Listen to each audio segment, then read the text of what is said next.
What's up, everybody? Welcome in to the Philly Sports Power Hour with Bill Colarulo.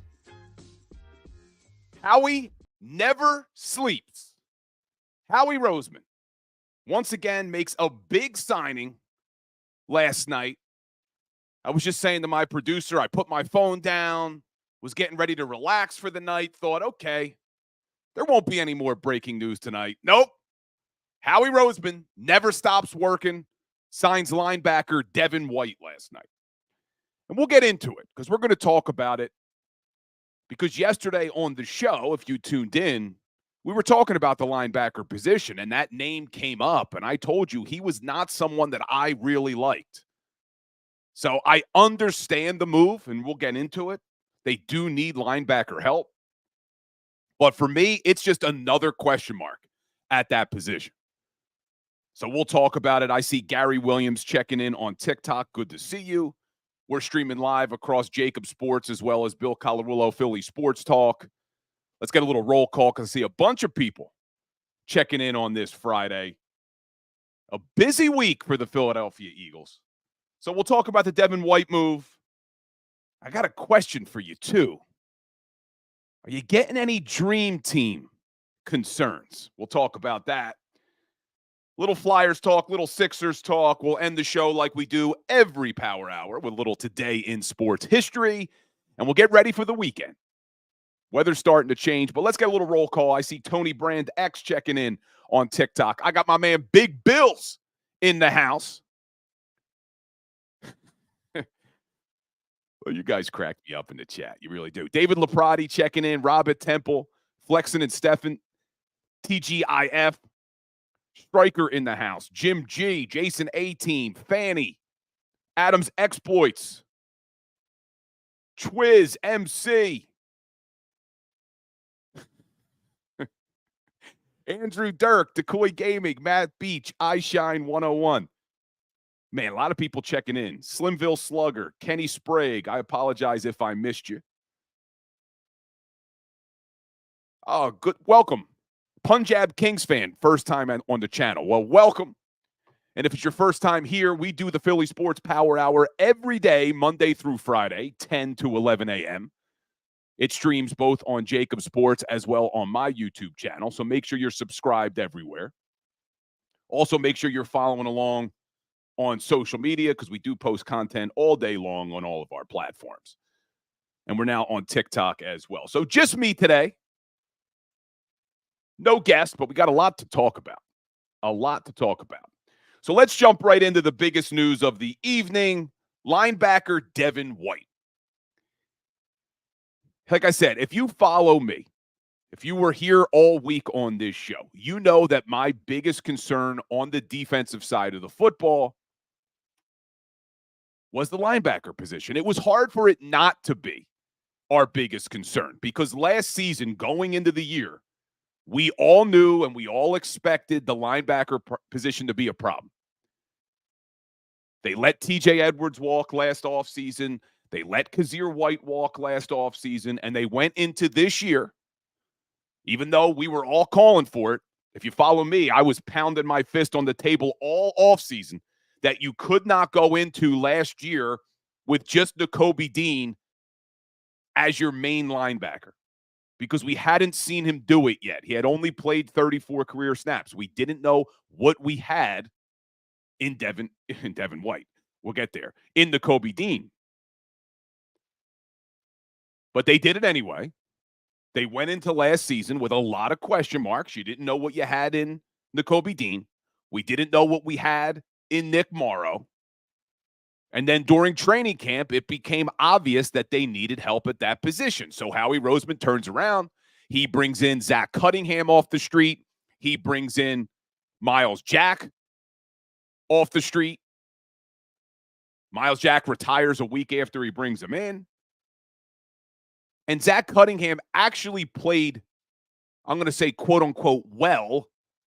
I don't think he was a game changer out there, but for picking a guy up in the middle of training camp, Zach Cunningham played okay. How about that? Not well, okay. Nakobe Dean gets hurt. They get super desperate. They ended up cutting Nick Morrow in training camp, bringing him to the practice squad. Then he ends up playing. He just signs with the Buffalo Bills. They get so desperate in the middle of the season, they pick up Shaq Leonard that the Indianapolis Colts said, look, we're on the hook for his contract. We don't care. We're in a playoff chase. We don't care. We're cutting him because that's what they thought of Shaq Leonard. So the Eagles were super desperate at linebacker last year. So going into this offseason, for me, that was one of the main priorities. In addition to safety, I wanted a linebacker. More than any other position, I wanted linebacker. I had that as number one on my list. I would put safety and linebacker as 1 and 1A on the list of needs. And as exciting as the Saquon Barkley signing is, because it's exciting, as much as I like the Bryce Huff signing because he is a pass rush specialist who's going to put a lot of pressure on quarterbacks. That's what he does. But even though I like those moves, I'm not a huge fan of this if this is the only move at linebacker. Because for me, once again, as we sit here, and I told you yesterday, we do need to be patient. We do need to be patient because the way the roster looks right now doesn't mean it's going to look like this come August. But right now, you look at linebacker, and it is still a major question mark. Nakobe Dean, whether you're high on him or not, big question mark going into this season. We still do not know if this guy can play at the NFL level. We saw him at Georgia, but we're now 3 years removed from what he did at Georgia. We saw him dominate the SEC. I still have hope that Nakobe Dean can come in here and be that guy and lead this defense because you know he's got great leadership skills. And we talked about this yesterday. Who's going to step up and lead that defense? Well, you can't lead if you can't play. You could have all the greatest leadership skills and leadership qualities in the world. If you can't play on the field, nobody's going to follow you. In fact, they'll start to tune you out if you can't produce on the field. So, Nakobe Dean, question mark. Ben Van Sumeren played fullback a couple years ago in college. Major question mark at linebacker. And now the Philadelphia Eagles signed Devin White to a 1-year deal. We'll get the details, but it's supposed to be worth up to $7.5 million. And whether you like the move or not, you have to agree, question mark. We don't know what we're getting in Devin White. We don't know how he's going to produce in this defense next season. So now I still look at the linebacker position. And again, we're only a few days into free agency. Things can change. I'm not making my final judgments on this offseason yet. We're only a week into it. But right now, even with the Devin White signing, and I know people are excited because it's a big name, the linebacker position is still a question mark. And I see people on TikTok, Tin Man, saying he wanted Patrick Queen. So did I. If you follow me or this show, you know Patrick Queen was one of my top free agents that I wanted to see them get. They don't get him. They don't get Frankie Louvu. Some of the older linebackers signed elsewhere. So I understand why they made this move. It's only a 1-year deal, and we'll get into Devin White and the details of him in a second. So I understand why they did it, but I'm not satisfied. For me, I still am holding out hope. I don't know if it's going to happen, but I'm still holding out hope that Howie Roseman's going to figure out a way to make a trade for a sure thing at linebacker. I don't know if they'll do it. If history tells us anything, I could see Howie Roseman just bringing back Zach Cunningham and now going into this season with Nakobe Dean, Devin White, Zach Cunningham. If that's the case, how do you feel about that? Would you be okay with the linebacker core? Nakobe Dean, Devin White, Zach Cunningham, Ben Van Sumeren. Because that's a real strong possibility. I wouldn't be okay with that. I think you need a sure thing, and we don't have it yet at linebacker. A lot of potential there. Certainly a lot of potential at linebacker. Nakobe Dean could be a stud. Devin White, with a change of scenery and new coaching, could be a stud. Ben Van Sumeren could surprise everybody and could be a solid player. But all we have right now is could. And for me, when you look at this team and you look at the offense and you look at some of the players on this defense, could be isn't good enough for me. I wanted a sure thing. I wanted to turn the linebacker position from a question mark to an exclamation point this offseason. I wanted a game changer. I wanted somebody that can impact games at the linebacker position. And I don't think they have that right now. Potential, but sometimes potential gets you freaking nowhere in this league. So let's take a look at it, though. Devin White, 26 years old, was the number 5 overall pick in 2019 out of LSU. Still young. I get it. 26. He is an elite athlete. I mean, you talk about athleticism. This guy has it. Maybe the most athletic linebacker they've had. I'm trying to think back as to when the last time they had a linebacker with this much athleticism. Maybe never. I mean, he is a freak athlete. 6 feet, 240 pounds. He ran the 40 in 4.42.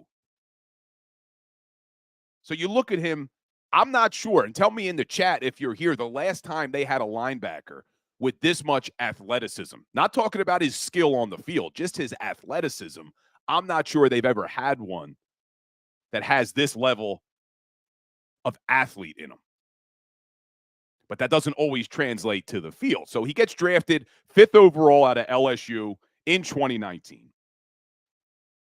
He was a second-team All-Pro in 2020.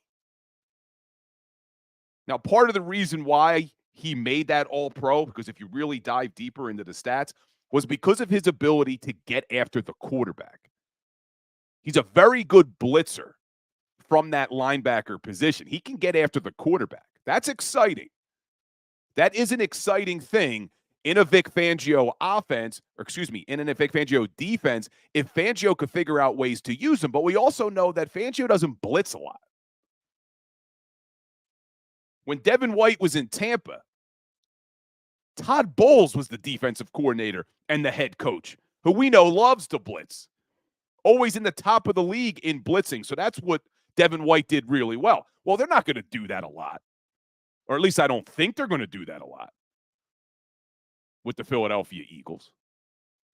So his second team All-Pro in 2020, a lot of it had to do with his ability to get after the quarterback. Here's also a crazy stat. I just told you that he was the 5th overall pick in 2019. In the past 6 years, there has only been one linebacker and one running back taken with the top 5 picks in the NFL draft. And both of them are now on the Philadelphia Eagles. Saquon Barkley, number 2 overall in 2018.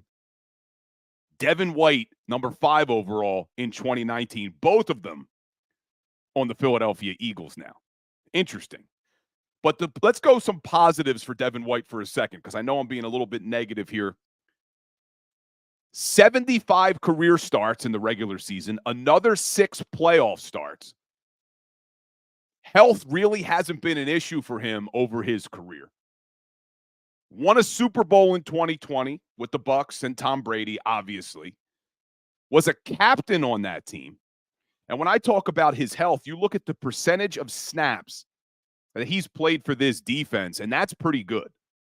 73% as a rookie, 93% in 2020 when they win the Super Bowl, 95% in 2021, 96% in 2022. And then this past season, close to 80%. And a lot of that was because he got benched at the end of the season. So that's an alarming thing. The Buccaneers, who didn't bench him because, hey, let's just go with some younger guys. They were in a playoff chase. They were in an NFC South chase to win that division, which they ended up doing. They benched him. They had enough of him. So that's a little bit alarming. But I told you he can blitz the quarterback. So in his career, on 700 passing snaps, he's generated 155 quarterback pressures. That's really good. From the linebacker position. Now, he's not an edge rusher. He's not an outside linebacker like a Haason Reddick. He's a true linebacker. To be able to generate 155 QB pressures in only 700 pass rushing snaps is pretty damn good. But like I said, this was on a defense with Todd Bowles. Todd Bowles loves to blitz. They're not going to do that. Vic Fangio's not a big blitzer. That's not his style of defense. But my major concern with Devin White is his pass coverage. He has been really, and it's a surprise because I just talked to you how athletic he is. You would expect an athletic linebacker like Devin White to be really good in pass coverage. Devin White's not. In his career, he has allowed an 80% completion rate. 80%. Opposing quarterbacks have a passer rating of 104.6 when targeting Devin White. That just doesn't make sense. You're this athletic and you are that bad in pass coverage? And the other problem is he hasn't been very good against the run either. He's got tackling issues. So I understand the move. He's out there. He's a free agent. He's still young. He's only 26 years old. He's got all the athleticism and potential in the world. But this can't be the only thing you do at linebacker. You just can't. It's too big of a question mark. Talked about how he's bad in pass coverage. I just talked about how he's a bad tackler. The other problem is he's over-aggressive at times. And opposing offenses are too smart. They're too good. They use that against him. They use that over-aggressiveness against him. Now, you could look at that and say, oh, well, he just hasn't been coached properly. He's going to come in here. He's going to have Vic Fangio, who's coached linebackers for a decade in this league, has been a defensive coordinator for 20 years. He's going to be fine. This coaching staff's going to get him there. He had a pretty good coach in Todd Bowles in Tampa.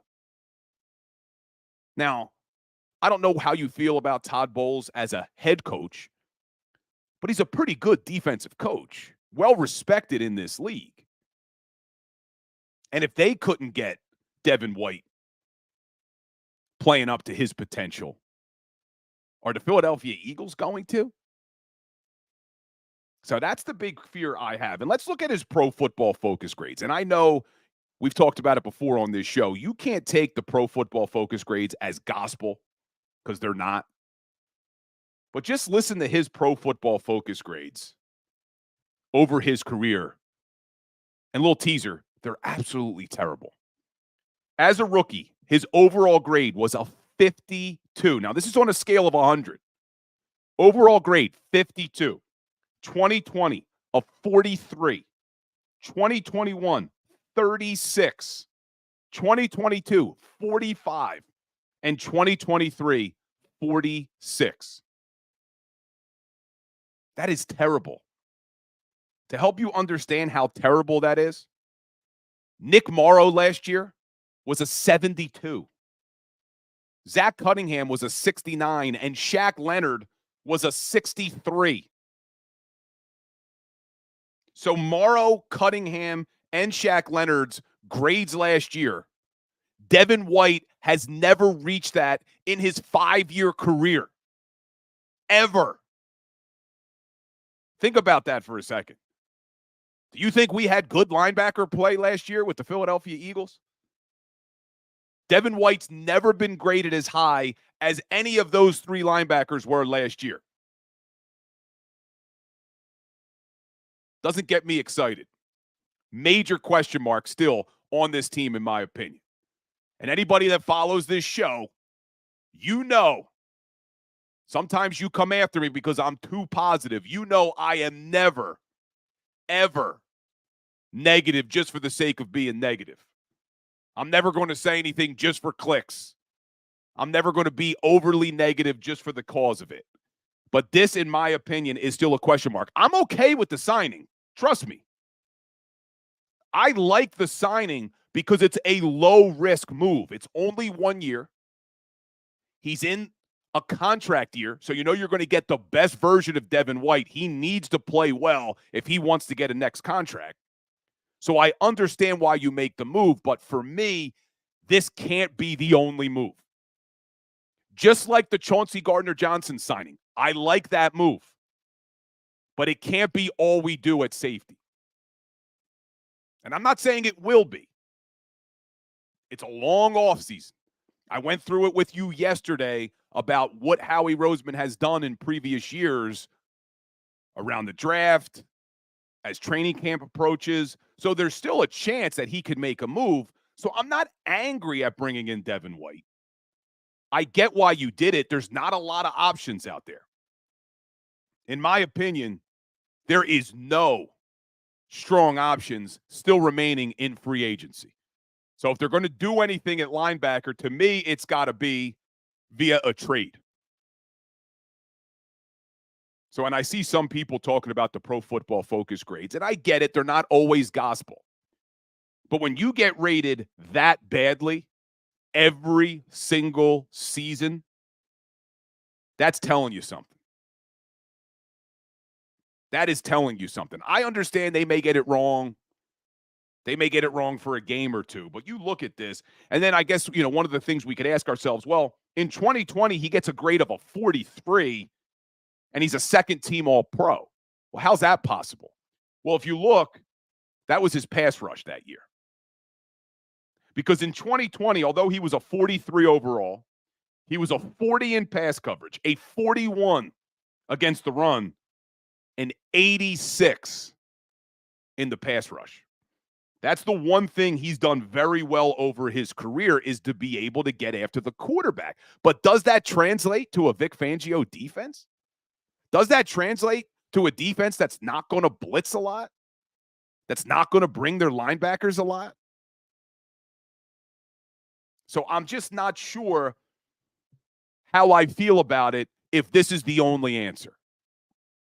And I get it. Look, as fans, we see the name, especially if you follow college football. Stud at LSU. There's a reason why he was the number 5 overall pick back in 2019. So we see the name and we get all excited. Oh, how he does it again. What a move. What a move. But if you really dive into this guy, he hasn't played that well, even if you give him 2020, his second-team All-Pro season. Even if you say, okay, wow, he played really well in 2020. They won a Super Bowl in 2020. He has not played that well over his last 3 seasons. So much so that he was benched this year by the Bucs. So I'm okay with it. I'm okay with the move. It's low risk. It's only 1 year. We're not going to sit here and act like this was a disaster, because it's not a disaster to sign a guy to a 1-year deal that has potential, who's an elite athlete. It's not a disaster. It's not a bad move. My only concern is if this is the only move at linebacker. I think they need more. I think they need more than what they have in Nakobe Dean and Ben Van Sumeren and Devin White. Question mark, question mark, question mark. And I don't think there's anybody here in the chat who is watching along on TikTok who can tell me otherwise. There's not a single person Not even Vic Fangio or Howie Roseman or anybody in the NFL who can say, oh, yeah, Nakobe Dean, Devin White, and Ben Van Sumeren, they're all going to work out. We just don't know. We can hope. We talked about this earlier. Could be, no definites. I wanted a definite at the linebacker position. And I know there's people talking about the draft. Whoever they draft, even if they use their first overall pick at number 22 in the first round on a linebacker, guess what? It's a question mark.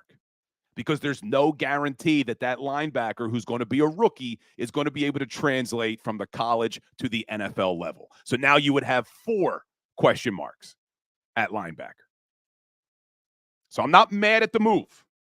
I'm not bashing Howie for the move. I think it's a good move.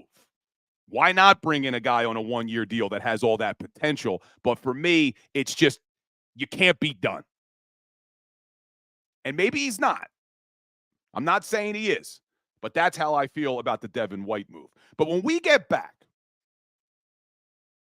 I want to ask you in the chat if you have any dream team concerns. And I think you know what I'm talking about when I say dream team. So we're going to take a quick break on YouTube. Hit that like button, hit that share button for me. This is the Philly Sports Power Hour with Bill Colarulo. We will be right back.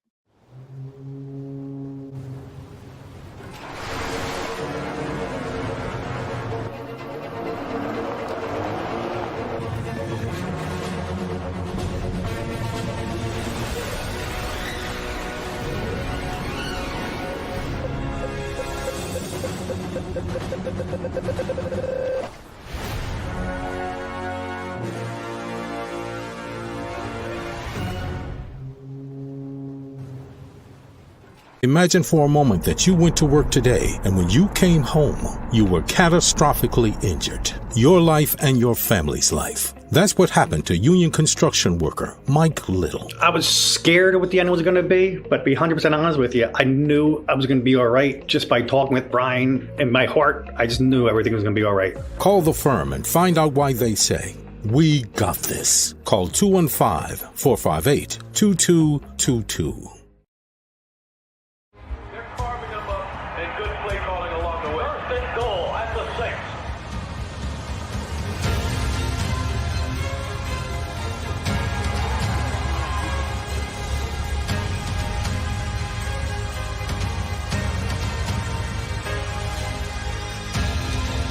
Field of life, First Trust Bank is there for you. Champions on 3. 1, 2, 3. Because Philadelphia dreams deserve a Philadelphia bank.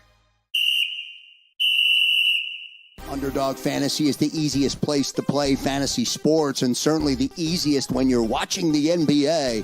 And the NBA playoffs are almost here, and you can win money making picks. What are you waiting for? Sign up on UnderdogFantasy.com and use the promo code WIN.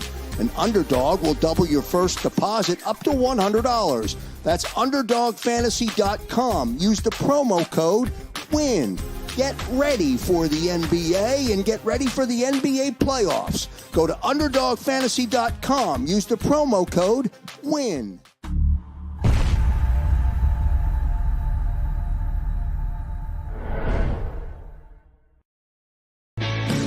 Hi everybody, my name's Jason Lombardi. I'm an inspector at DryTech. At DryTech we offer 3 major services, the first one being basement waterproofing, the second service we offer is foundation and structural repairs, and then the third service that we offer is mold remediation. If you feel you are having a waterproofing issue, give DryTech a call or check us out online.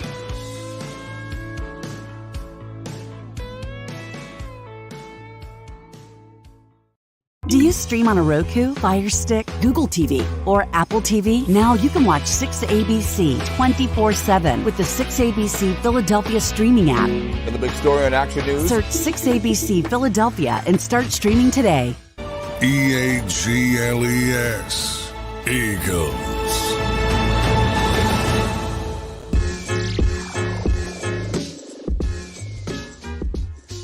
What's up, everybody? Welcome back in to the Philly Sports Power Hour. I'm Bill Colarulo. Good to see everybody on this Friday.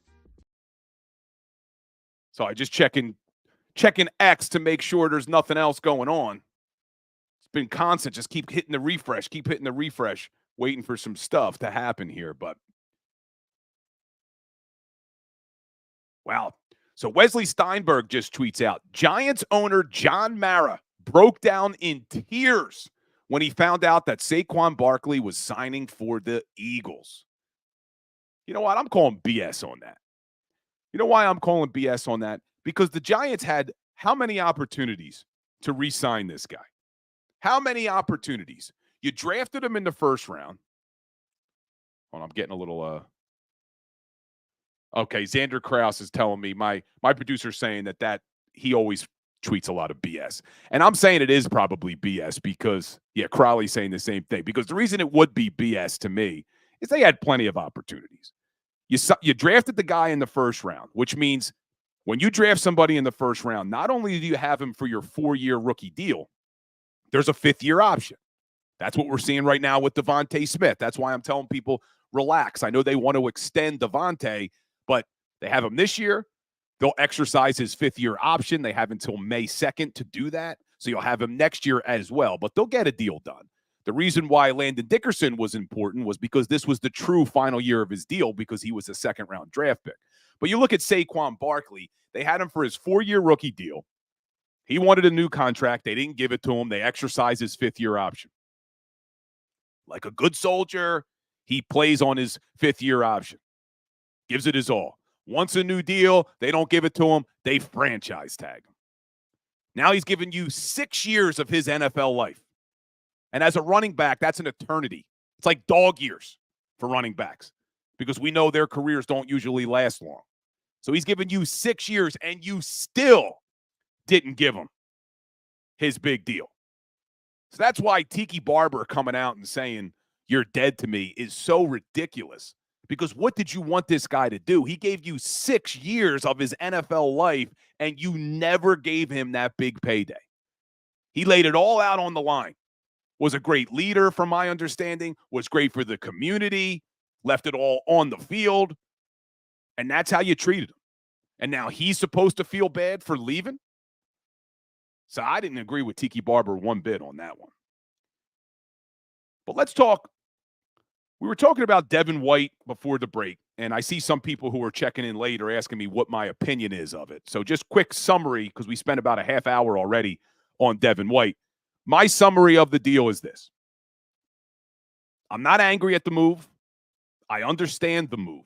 He's got a lot of potential. He's still young. He's an elite athlete, and it is a low-risk, high-reward move because you've only signed him to a 1-year deal.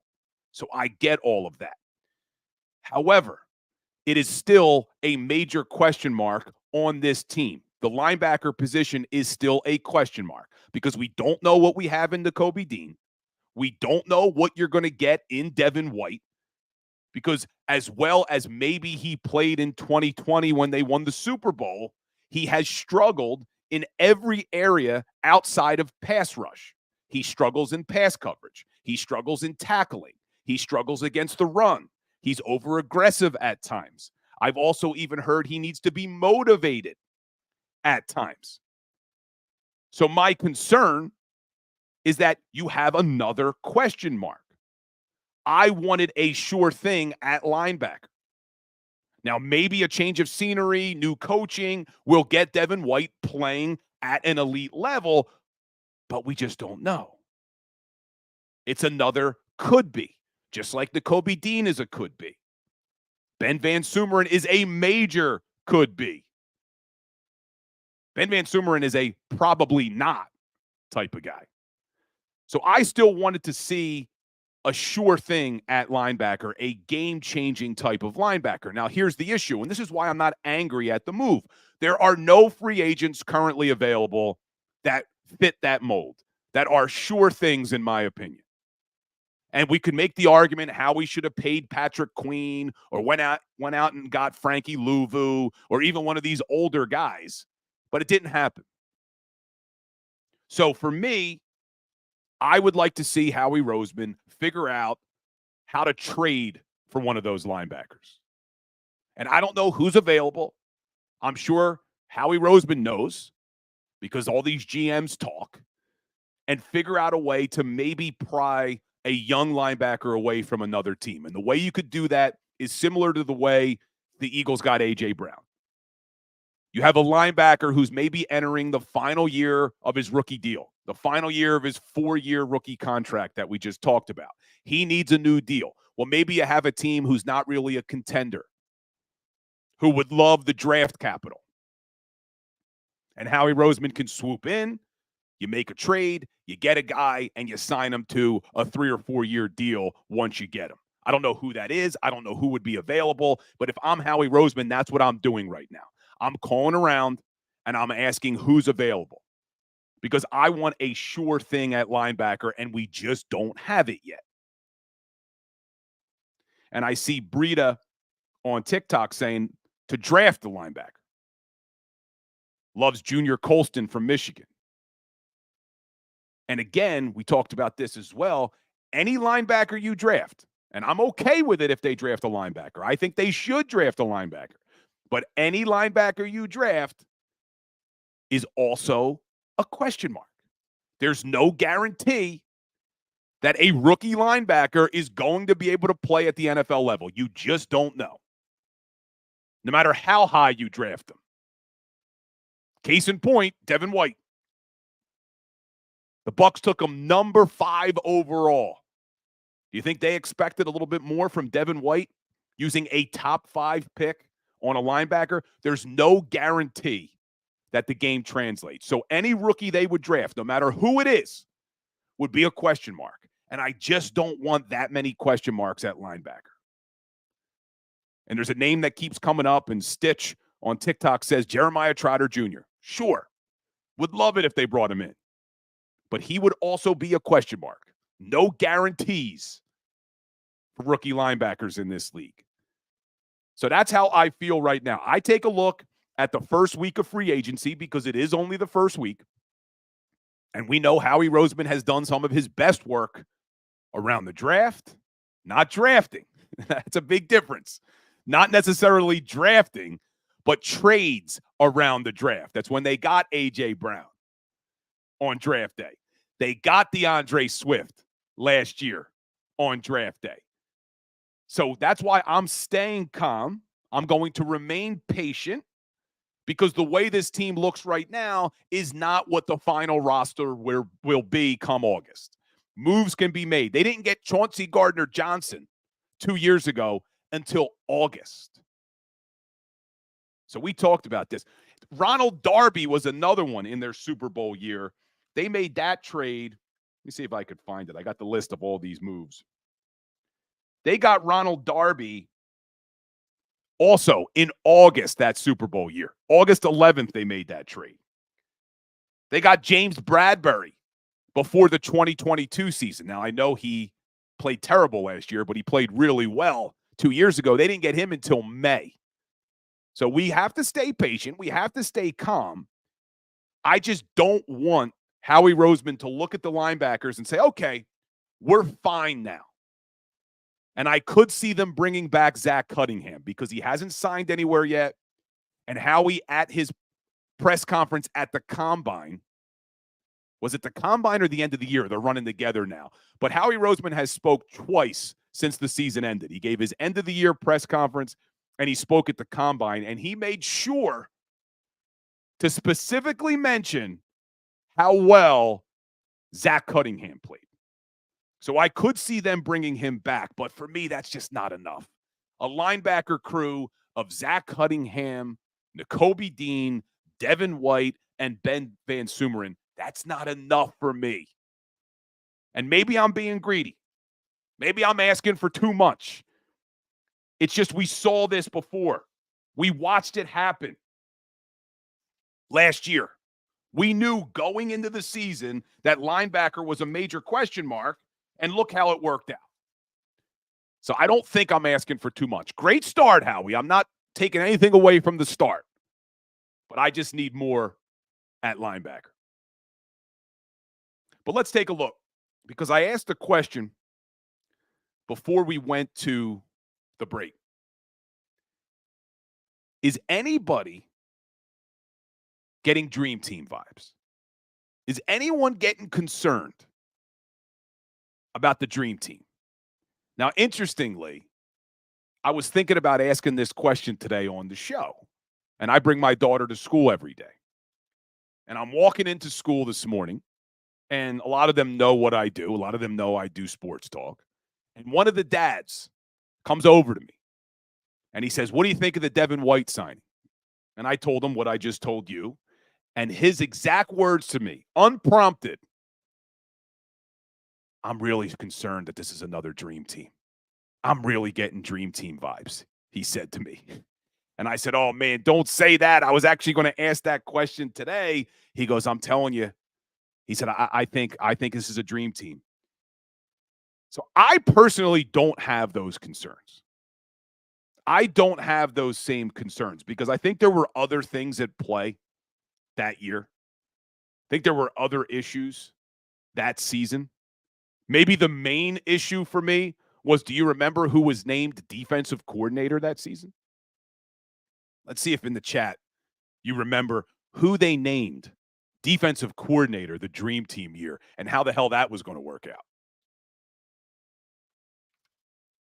I'm waiting for it. I'm giving you a second in the chat to tell me if you remember who the defensive coordinator was on the Dream Team. And I see Ray Vega on TikTok, Juan Castillo. So that in of itself should have let us know that this wasn't going to be a Dream Team in 2011. That you took an offensive line coach. This is when Andy Reid, when his ego, I think, was just too big. This is why when they made the move, I say I think it was the right time, even though Andy Reid has turned into being maybe the best coach this league has ever seen. It was decisions like we saw in 2011 where his head had just gotten too big. He needed to change the scenery too. Because how Andy Reid could ever think it would be a good idea to take an offensive line coach and make him a defensive coordinator. Not even saying, you know what, we're going to take the offensive line coach and we're going to move him over to the defensive side of the football to coach D linemen. Or we're going to have him coach linebackers because he has some experience with that. No. Let's just promote him to the defensive coordinator role. Not just the defensive coach, the actual coordinator role. So that's how I knew right then and there that things were going to be problems in 2011. I was concerned. But you got excited because of all the names. And let me throw out some of the names from that Dream Team because they made a lot of them. They signed 2 corners that year. And I don't remember, actually, this one may have been a trade. Dominique Rodgers-Cromartie. I think they traded for him. Let me see. I just want to look. I remember the trade. I want to see who they gave up to get him. So they gave up, that was right, that was the Kevin Kolb trade. So they traded a second-round draft pick and Dominique Rodgers-Cromartie for Kevin Kolb. Man, I just gave Andy Reid some flack for making Castillo. But one thing he could do was trade backup quarterbacks, couldn't he? Getting rid of quarterbacks and getting stuff for him. Traded A.J. Feely and got stuff. Traded Donovan McNabb to the Commanders when his career was pretty much over and got stuff. Traded Kevin Kolb and got a second-round draft pick and Dominique Rodgers-Cromartie. But anyway, so they add Dominique Rodgers-Cromartie to that team. And then they made what I think was probably the worst free agent signing in Philadelphia Eagles history. And I know there's some that rival it. I know Byron Maxwell is one that rivals this. DeMarco Murray is one. But for me, Nnamdi Asomugha. Nnamdi Asomugha is probably the worst free agent signing in Philadelphia Eagles history. Because not only was this guy bad on the field, he was eating lunch in his damn car at the NovaCare complex. Like, just a terrible teammate. And I'm not saying he was a bad guy. It's just he came in here, gets a big money deal. A lot of people were upset anyway about that. And then you're not even going to relate to your teammates. You're going to eat lunch in your damn car. So he was not. So they bring in Dominic Rodgers-Cromartie, Nnamdi Asomugha, running back Ronnie Brown, offensive lineman Evan Mathis, wide receiver Steve Smith from the New York Giants, which turned out to be a disaster as well. Didn't do anything. And I see people talking about defensive end Jason Babin. And even though Babin had a couple of good seasons as far as getting after the quarterback, he was hated in that locker room. His teammates couldn't stand him. Absolutely hated him. Jason Babin was one. They brought in defensive lineman Cullen Jenkins. And they brought in backup quarterback Vince Young, who was the one who said, dream team. And now, listen, I see people saying Evan Mathis wasn't bad. I'm not saying that all of these guys were bad signings. I'm just naming all of the players they brought in that gave us the moniker Dream Team. I liked Evan Mathis. I thought Evan Mathis was really good. I actually liked Cullen Jenkins as well, the defensive lineman. I'm not saying all these signings were bad. What I'm saying is this is why they got the name Dream Team. They also, that year, made a couple of draft picks. First round, Danny Watkins. Fireman, Danny Watkins. But you know who else they drafted that year? They made a big mistake on the offensive line in the first round, but they made a pretty good decision on the offensive line in the sixth round. Jason Kelce. That was the year Jason Kelce was drafted. So every other move they made that year, we'll forgive them because they got us Jason Kelce. But I'm not saying all those moves were bad. I liked Cullen Jenkins. I liked Evan Mathis. It's just that it didn't work. They ended up going 8-8 that year. And Big Ben's asking on Twitter why they hated Babin. There was a few reasons why they hated Babin. But I remember just hearing a story because I think I was working down. Yeah, I was still working down there at the time. And I remember one of the things they hated too was in practice, the head slaps that he would give the offensive lineman when rushing the quarterback, how he would throw those head slaps. And it's like, look, dude, in a game, you want to do that to the opposing team, that's fine. But he would do shit in practice. I just cursed, but he would do stuff in practice that would really piss off his teammates. And it wasn't like, a Rudy type of thing where, he's just going hard in practice. Like he was like a dirty player, even in practice to his teammates, which is just, you don't do that. You don't do it. But anyway, I asked a question because I was asked this question this morning from a father at my daughter's school. Are you getting Dream Team vibes? So they sign all those players. They make some trades. They go 8-8 that year. And you look at the Philadelphia Eagles so far this season, new defensive coordinator. Now, I think Vic Fangio is a lot better than Juan Castillo. I think everybody would agree with that. Also a new offensive coordinator. And they bring in now edge rusher Bryce Huff, running back Saquon Barkley, defensive back Chauncey Gardner-Johnson, linebacker Devin White, wide receiver Devontae Parker. You could also throw in linebacker Zach Bond and offensive lineman Matt Hennessy, but those guys don't have the names yet that these other guys have. So you bring in all these big names, all these hot names. Could we have another dream team on our hands? So I'm hoping not. I'm hoping with a better coaching staff, at least at the coordinator positions. And I see people keep asking about the linebackers, Jerome Baker. And I just don't know. He's 27, but is he really the answer? I don't know. I mean, he signs a 3-year deal in 2021 with the Dolphins, and then they ended up releasing him this year. I don't know. He finished the season on IR. Again, wouldn't he be kind of a question mark? And he was signed. Was he signed already? I see people saying he's signed. It's hard to keep up with all these damn names, man. Let's see. Jerome Baker. Did he sign yet? People are saying he signed with the Browns. Yeah, I'm not seeing it. I'm not seeing that he signed with the Browns yet. Did Jerome Baker sign with the Browns already? It's hard to keep track, man. It is hard to keep track of all these damn signings. The last thing I have is that he was scheduled to meet with the Titans. Do we know, did Jerome Baker sign? I don't know I think Jerome Baker's still available. But to me, it would be another question mark. But anyway, talking about all these signings, I'm hopeful that we're not going to have another dream team on our hands. And the reason that I think that we won't is because of the coordinators that we have in place. And I know that the 2011 Dream Team did have Andy Reid, but when you have Juan Castillo and you have that many misses, let's hope that Saquon Barkley isn't the next DeMarco Murray. Not that Murray was on that Dream Team, but I see some people saying, oh, DeMarco Murray. I don't get those vibes with him. I don't get him at all. And I see Big Ben saying he signed with the Browns, but then I got other people saying he didn't sign with the Browns. So I got to look that up when we get off the show. Looking at Josh Mullins, we should do what Seth Joyner says and get Devondre Campbell from Green Bay. Yeah, but why would Green Bay, because they signed a lot of people.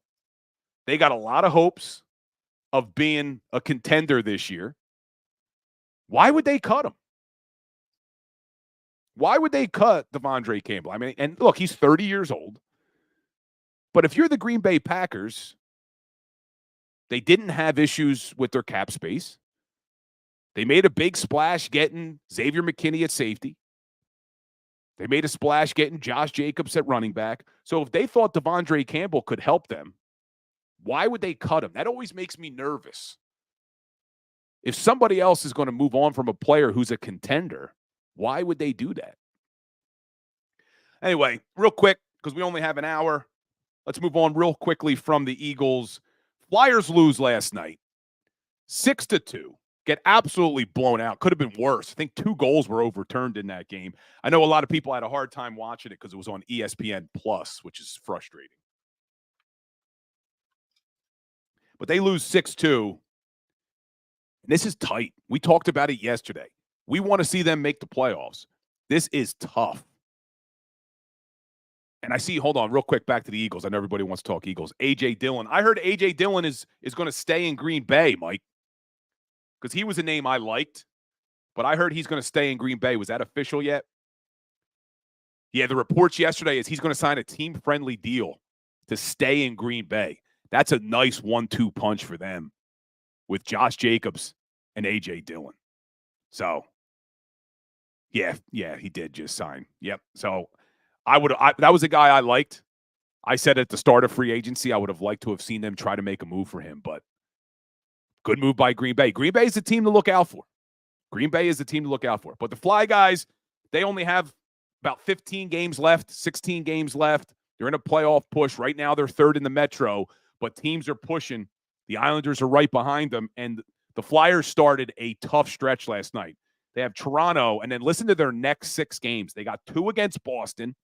They got to play the Panthers, the Rangers, the Hurricanes, and the Maple Leafs again. So there is no guarantee that this team is going to make the playoffs. We need to get behind this team, though, and support them because these next 6 games are huge for the Philadelphia Flyers. We need points. If you want playoff hockey, this team needs some points, and that's a team to get behind.